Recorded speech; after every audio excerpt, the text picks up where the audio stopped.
Hey, welcome back. So in one of my first videos, I talked about the importance of having a designated workspace. So I wanted to go over the three main workspaces that I use so you can see how easy it would be to set one up for yourself. Now, this is my primary workspace. I'm usually here about 7 to 8 months out of the year.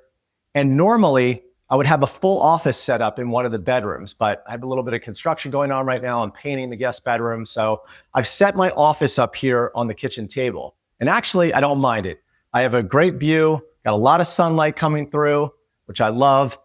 And I've got a TV mounted on the wall so I can watch the business channel and the stock market throughout the day. It's a pretty nice setup.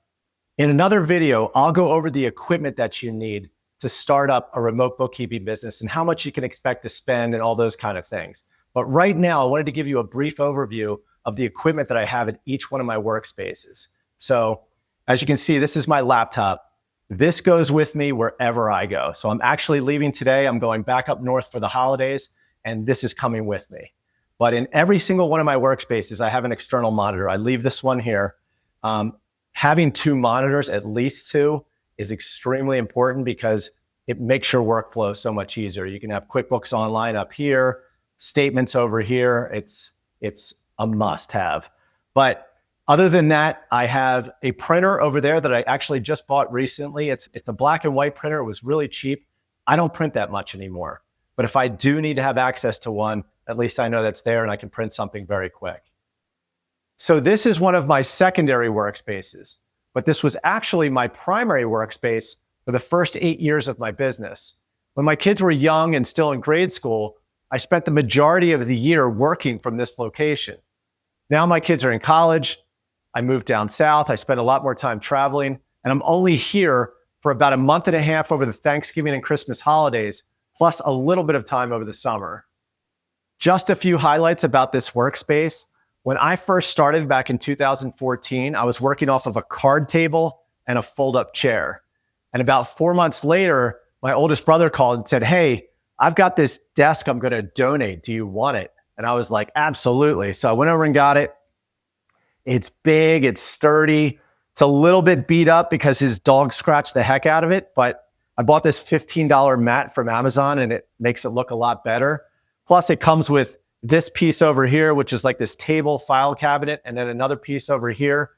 But the most important thing about it was free. And when you're first starting off your business, you don't want to go out and spend a ton of money. Keep your expenses as low as possible. That way you keep your risk as low as possible. So not only that, I have my laptop, and I told you before, this goes wherever I go. It's the most important part of my business. When I travel, I put it into this bag along with my mouse. I'm a mouse guy. I don't like using the trackpad, and a couple of these ports that I need to run the external monitors.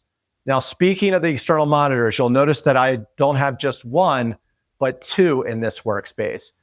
And in my workspace down south, I was explaining to you how much of a game changer it is to have one external monitor. Well, you can only imagine how much more efficient you become when you have two. Honestly, I think two external monitors is the maximum most people will ever need. Anything beyond that just isn't necessary in this line of work. A few last things, just as I have in my workspace down south, I do have an inexpensive black and white printer here. So when I do need to print something, it's available. And I also upgraded my chair finally. About maybe a year and a half after I started my business, I bought this from Costco. It actually wasn't that expensive. It was probably about $130. When you start to get busy, you're going to be sitting a lot. So you're going to want to make sure you invest into a nice chair. But again, you don't have to go crazy. Just invest into something that's going to be comfortable and can support your back. And lastly, this is my other secondary workspace. This is my parents' house at the Jersey Shore. It's about a 2-hour drive from the other workspace that I just showed you. Now, I'm usually down here every Thanksgiving weekend, as well as about a month and a half to 2 months out of every summer. My parents are both in their 80s, so I try to spend as much time down here as I possibly can. Because there are usually a lot of people here, especially in the summertime, it can be hard to find a quiet place where I can really focus. So this space, even though it's small, ends up being my best option for getting my work done. My mom actually gave me this desk years ago. It was my grandfather's. But because this space is small, I can't have that big wide desk like I had in my other workspace. So this is about half the width, and it works perfectly for what I need. As you'll notice, I have one external monitor here. There's just no room for a second, so I'm maxed out with one. And that's completely fine. As I was telling you before, if you have one external monitor, you can work very efficiently. So in this workspace, keeping it simple, I have an external monitor, a mouse pad from Amazon. I actually have a power strip back here that you can't see from Amazon. My grandfather's awesome desk. I bring down my laptop, I plug it in, quiet corner, I'm ready to get to work. What I hope you take from this is that a productive workspace doesn't have to be fancy, expensive, or even permanent. Mine has been a kitchen table, a more traditional home office, and a small desk at my parents' house. What matters isn't the furniture or the setup.